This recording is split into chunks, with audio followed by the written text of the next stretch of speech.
तो दोस्तों आज जो है क्लास 10th का एसएसटी का एग्ज़ाम था। आज है आपका 20 मार्च 2023 एंड आज के इस वीडियो में जो है हम लोग आंसर की के बारे में बात करेंगे। जैसा कि आप सभी को पता है कि एग्ज़ाम सभी का बहुत अच्छा गया हुआ है ना। और बहुत सारे यूट्यूब पे वीडियोस भी आ चुके हैं आंसर की का, जो कि कुछ मतलब वीडियो को ट्रेंड कराने के लिए, व्यूज़ पाने के लिए बड़ा जल्दी जल्दी हम लोग वीडियो ला देता है। ठीक है, मैं देखिए मेरा ऑफलाइन क्लासेस के चलते, मैं बिजी होने के चलते वीडियो मतलब लेट से आ रहा है मेरा, है ना। तो चलिए हम लोग बात कर लेते हैं सीधा प्रश्नों की। लिखा है 19वीं सदी के दौरान कौन ऐसी ताकत बनकर उभरा जिसने यूरोप को राजनीतिक और मानसिक जगत से भारी परिवर्तन ला दिया। तो वो जो था वो आपका बना था राष्ट्रवाद। क्या बना था? राष्ट्रवाद। आप देखो इसके चक्कर में मत जाना है, जो ये वाला जो दिख रहा है ना, इसके चक्कर में नहीं जाना है आपको आंसर जो है हम आपको प्रोवाइड करवा रहे हैं यहाँ पे। ठीक है, चलिए इसके बाद इसका करेक्ट आंसर क्या हो जाएगा? ऑप्शन नंबर 3 राष्ट्रवाद। चलिए आगे हम लोग बढ़ लेते हैं। फ्रांस में प्रथम विद्रोह कब हुआ था? तो फ्रांस का जो प्रथम विद्रोह हुआ था जुलाई 1830 में हुआ था। ठीक है, चलिए ऑप्शन नंबर 4 करेक्ट है। इसके बाद है 1804 की नागरिक संहिता, जिसे आमतौर पर नेपोलियन की संहिता के नाम से भी जाना जाता है। उसने फ्रांस में सुधार के लिए कौन सा कदम अपनाया? तो वो जो था कदम सबे अपनाया था। जन्म पर आधारित विशेषाधिकार भी समाप्त कर दिया, कानून के समक्ष बराबरी और संपत्ति के अधिकारों को सुरक्षित बनाया, प्रशासनिक विभाजनों को सरल बनाया, यानी कि इनमें सभी हम बोल सकते हैं। चलिए ठीक है, अगला है हमारे पास चौथा प्रश्न यहाँ पे कि 1917 में गांधी जी ने खेड़ा जिले में किसानों की मदद के लिए एक सत्याग्रह का आयोजन किया था। खेड़ा जो है भारत के किस राज्य में जो है स्थित है? तो वह है आपका गुजरात में। समझ आ गया? चलिए नेक्स्ट बढ़ते हैं हम लोग अगले प्रश्न की ओर। 5वां प्रश्न है साइमन कमीशन भारत क्यों आया था? देखिए इसमें साइमन कमीशन भारत क्यों आया था, इसका करेक्ट आंसर हो जाएगा ऑप्शन नंबर 3 संवैधानिक व्यवस्था की कार्यशैली का स्टडी करने की। भारत में जो नियम कानून जो इन लोग बना रहा है उसमें उसका स्टडी करने जो था साइमन कमीशन। ऐसे 1927 में ही बनाया गया था ये, है ना, लेकिन भारत में आया था 1928 में। ठीक है, चलिए नेक्स्ट हम लोग बढ़ लेते हैं आगे। 6ठा प्रश्न है हमारे पास यहाँ पे कि 1840 के दशक के मध्य में आयरलैंड में किसी बीमारी के कारण जो था कौन सा फसल खराब हो गया, जिसमें लाखों लोग भूखमरी के कारण मौत के मुंह में चले गए थे।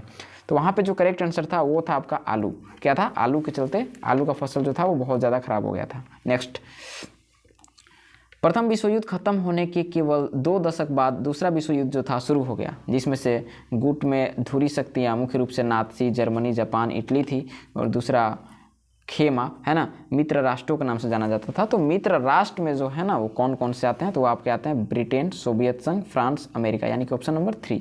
नेक्स्ट चलिए हम लोग आगे बढ़ लेते हैं। क्वेश्चन नंबर 8 जो कि है 1929 की आर्थिक महामंदी के कारण दुनिया के ज़्यादातर हिस्सों में निम्न में से किसकी भयानक गिरावट दर्ज की गई थी?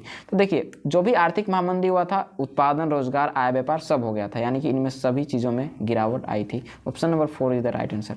नेक्स्ट हम लोग बात कर लेते हैं क्वेश्चन नंबर 9 यहाँ पे कि बुनकरों को कच्ची कपास की समस्या का सामना क्यों करना पड़ा था? समझ आ गया? तो क्वेश्चन नंबर 9 का ऑप्शन नंबर 1 हो जाएगा, क्योंकि निर्यात में बहुत ज़्यादा वृद्धि हो गया था। निर्यात यानी कि यहाँ से कच्चे कपास को बहुत जगहों पर भेजा जा रहा था, इसीलिए कपास की समस्या का सामना करना पड़ा। ठीक है, चलिए option number 1 is the right answer. Next 10 number question है हमारे पास कि 19वीं शताब्दी के दौरान ब्रिटेन में सर्वाधिक गतिशील उद्योग कौन से थे? तो ये थे आपके, है ना, क्वेश्चन नंबर 10 का ऑप्शन नंबर 3, यानी कि कपास और धातु थे। चलिए नेक्स्ट बढ़ लेते हैं हम लोग क्वेश्चन नंबर 11 कि मुद्रण तकनीक सबसे पहले कहाँ विकसित हुई? तो मुद्रण तकनीक जो था ये सबसे पहले चाइना में विकसित हुई थी। ठीक है, चलिए हम लोग आगे बात कर लेते हैं। क्वेश्चन नंबर 12 कि निम्न जातीय आंदोलनों के मराठी प्रणेता थे जिन्होंने अपनी पुस्तक गुलामगिरी में अपनी जाति प्रथा के अत्याचारों को लिखा था। ये गुलामगिरी पुस्तक के लेखक थे कौन? ज्योतिबा फूले। कौन थे? ज्योतिबा फूले। चलिए हम लोग नेक्स्ट क्वेश्चन की बात कर लेते हैं। क्वेश्चन नंबर 13 कि समाप्यता के आधार पर संसाधनों को 2 भागों में तो बांटा गया है, लेकिन उसका नाम क्या है? तो उसका नाम है नवीकरणीय तथा अनवीकरणीय। Option number 2 is the right answer. चलिए नेक्स्ट हम लोग बात कर लेते हैं क्वेश्चन नंबर 14 को, जो कि है कि संसाधनों के अंधाधुंध शोषण से किस प्रकार का वैश्विक परिस्थिति जो है संकट जो है पैदा कर लिया। तो देखिए संसाधन का अंधाधुंध अगर हम क्या करेंगे, खत्म करेंगे, शोषण करेंगे, तो वैश्विक मतलब भूमंडलीय तापन, जिसको ग्लोबल वार्मिंग बोलेंगे, एयर पोल्यूशन हो सकता है, ओजोन जो लेयर है उसका नुकसान हो सकता है। तो करेक्ट हो जाएगा ऑप्शन नंबर 4, यानी कि इनमें सभी। क्वेश्चन नंबर 15 है हमारे पास कि वनों और वन्य जीव का संरक्षण करना आवश्यक है, क्योंकि इससे क्या होती है? पारिस्थितिक विविधता बनी रहती है, जीवन साध्य संसाधन, जलवायु और मृदा बनी रहती है, बेहतर जनन के लिए वनस्पति और पशुओं में जीनी विविधता को संरक्षित करती है, यानी कि ऑप्शन नंबर 4 सभी। ठीक है, करेक्ट है। नेक्स्ट है हमारे पास यहाँ पे क्वेश्चन नंबर 16, वो है वन और वन्य प्राणियों के संरक्षण के लिए किस प्रकार के वनों को सर्वाधिक मूल्यवान माना गया है। ये माना जाता है रक्षित वन को, क्योंकि ये एक तरीके का रिजर्वेशन होता है, ठीक है ना। इसमें हम वन और वन्य प्राणियों को रख सकते हैं, ठीक है। चलिए हम लोग बात कर लेते हैं क्वेश्चन नंबर 17 को, जो कि ये प्रचुर मात्रा में जल उपलब्ध होने के बावजूद जल किन कारणों से, मान लीजिए कि आपको पता है पृथ्वी पर 75% पानी है, फिर भी हमारे पास क्या हो रही है कि जल प्रदूषित हो रही है, मानव उपयोग के लिए खतरनाक बनते जा रहे हैं। क्या? क्योंकि हम लोग घरेलू एवं और औद्योगिक अपशिष्टों को मिला देते हैं, उसमें रसायनों का प्रयोग ज़्यादा करते हैं, कीटनाशकों और कृषि में प्रयुक्त उर्वरकों का प्रयोग करते हैं। तो इसका करेक्ट आंसर हो जाएगा ऑप्शन नंबर चौथा, यानी कि सभी। समझ आ गया? इसलिए हम लोग के इस सब का उपयोग बहुत कम करना है।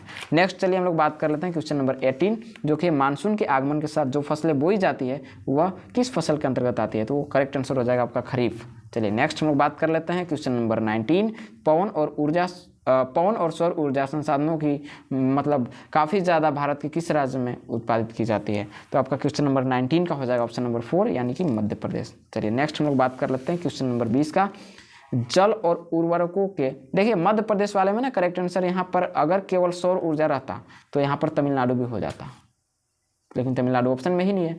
पवन और सौर दोनों है, इसलिए इसका होगा मध्य प्रदेश। जल और उर्वरकों के अधिक और अविवेकपूर्ण प्रयोग से किस प्रकार की समस्या पैदा होगी। जल और उर्वरक, देखिए जल क्रांतता आ जाएगा, लवणता हो जाएगा, सूक्ष्म पोषक तत्वों की कमी हो जाएगी, यानी कि इनमें सभी। करेक्ट नंबर ऑप्शन नंबर चौथा हो जाएगा। यहाँ पे 21 नंबर प्रश्नों की बात कर लेते हैं हम लोग। औद्योगिक विकास की रीढ़ के रूप में किस खनिज को महत्वपूर्ण माना जाता है। तो वो होता है लौह अयस्क को, ठीक है।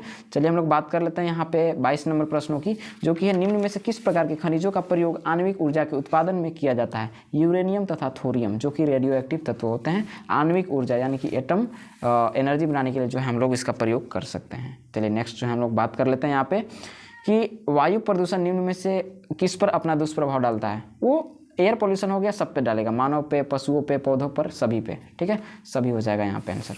चलिए हम लोग 24 नंबर प्रश्नों की बात कर लेते हैं। बेल्जियम में अल्पसंख्यक के रूप में किस भाषा के बोलने वाले के लोग तुलनात्मक रूप से बहुत ज़्यादा थे, मतलब कि डच थे।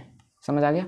चलिए यहाँ पे हम लोग बात कर लेते हैं अगला कि जब 1956 में श्रीलंका में कानून बना तो किन किन बातों को जोड़ा गया। देखिए वहाँ पे था कि राजभाषा पहले तो सिंगली बना दिया गया, नौकरी में सिंगलियों को प्राथमिकता दिया गया, बौद्ध मत को केवल संरक्षण और बढ़ावा दिया गया। तो इसका करेक्ट आंसर हो जाएगा सभी। चलिए ठीक, 26 नंबर प्रश्नों में है यहाँ पे कि निम्न में से कौन कार्यपालिका विधायिका द्वारा बनाए गए कानून पर अंकुश रखता है, मतलब कि एक प्रकार का नज़र रखता है। वो रखते हैं राष्ट्रपति, यानी कि प्रेसिडेंट ऑफ कंट्री। चलिए नेक्स्ट हम लोग बात कर लेते हैं यहाँ पे पोखरण, जहाँ भारत ने 1998 में अपने परमाणु परीक्षण किया था। 1998 में भारत ने परमाणु परीक्षण किया था, तो किस राज्य में है पोखरण आज के समय में। तो वो है आपका राजस्थान में। राजस्थान में बलुई इलाका है, वहाँ पर ही धरती के नीचे भारत ने एटम बम का परीक्षण किया था। चलिए हम लोग बात कर लेते हैं क्वेश्चन नंबर 28 का, सामाजिक विभाजन अधिकांशतः होते हैं वो जन्म पर आधारित होते हैं, ठीक है। चलिए नेक्स्ट हम लोग बात कर लेते हैं क्वेश्चन नंबर 29 का, जो कि सांप्रदायिक राजनीतिक इस सोच पर आधारित होती है कि धर्म ही सामाजिक समुदाय का निर्माण करता है। इस मान्यता के अनुकूल सोचना क्या कहलाता है। तो उसी को हम लोग सांप्रदायिकता कहते हैं, ठीक है। चलिए नेक्स्ट हम लोग बात कर लेते हैं 30 नंबर, किस राज्य में शिशु मृत्यु दर सबसे कम है। तो वह है आपका केरल में, ठीक है। चलिए नेक्स्ट, निम्नलिखित में से किसे औसत आय भी कहा जाता है। तो कहते हैं हम लोग प्रति व्यक्ति आय को, ठीक है।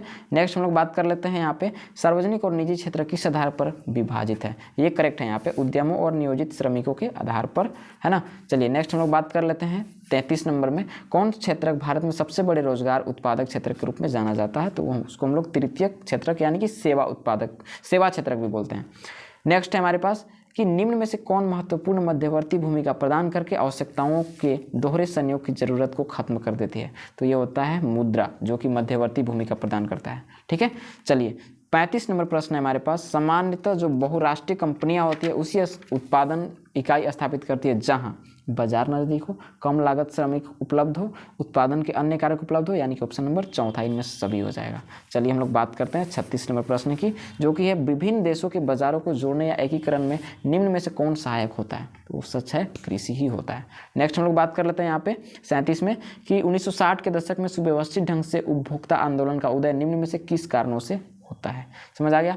तो वो आपका होता है क्वेश्चन नंबर 37 का ऑप्शन नंबर 4, यानी कि इनमें सभी। अत्यधिक खाद की कमी, खदानों की जमाखोरी, खाद्य पदार्थों एवं खाद्य तेलों में मिलावट, है ना। चलिए नेक्स्ट हम लोग बात करते हैं 38, जो कि है संविधान में संशोधन करके लोकतांत्रिक शासन व्यवस्था के तीसरे स्तर को किस लिए बनाया गया है। 38 का ऑप्शन नंबर फर्स्ट हो जाएगा, यानी कि शक्तिशाली और प्रभावी बनाया गया है। स्थानीय सरकार आप समझ ही रहे हो, तीसरे स्तर की सरकार यहाँ पे जो मुखिया होते हैं ये होते हैं, है ना। चलिए नेक्स्ट हम लोग बात कर लेते हैं यहाँ पे अन्य जाति समूह भेदभाव और उन्हें अपने से अलग मानने की धारणा किस व्यवस्था पर आधारित है। देखिए इसका जो करेक्ट आंसर हो जाएगा वो हो जाएगा आपका वर्ण व्यवस्था, जिसमें ये सब जाति समूहों का जो है भेदभाव किया जाता है। नेक्स्ट है हम लोगों का 40 लास्ट प्रश्न, जो कि लोकतांत्रिक व्यवस्था में हित समूह या दबाव समूहों की मुख्य उपयोगिता निम्न में से क्या है। तो क्या है, जैसे दबाव समूह का मेन जो काम है वो क्या है, सजग बनाए रखना, आंदोलन को सफल बनाना, दल पर प्रभाव, यानी कि इनमें से सभी। चलिए आज की इस वीडियो में हम लोग बात कर लिए आंसर की, जो कि बताया हुआ। आप हमें बता सकते हैं कि आपका जो है कितना करेक्ट है, समझ आ गया। 40 में से कितना आया आपका, कमेंट बॉक्स में जल्दी जल्दी बताइए, चाहे वो मेरे कोचिंग के स्टूडेंट्स हो चाहे वो कोई भी हो। चलिए नेक्स्ट वीडियो में मिलते हैं, तब तक के लिए जय हिंद।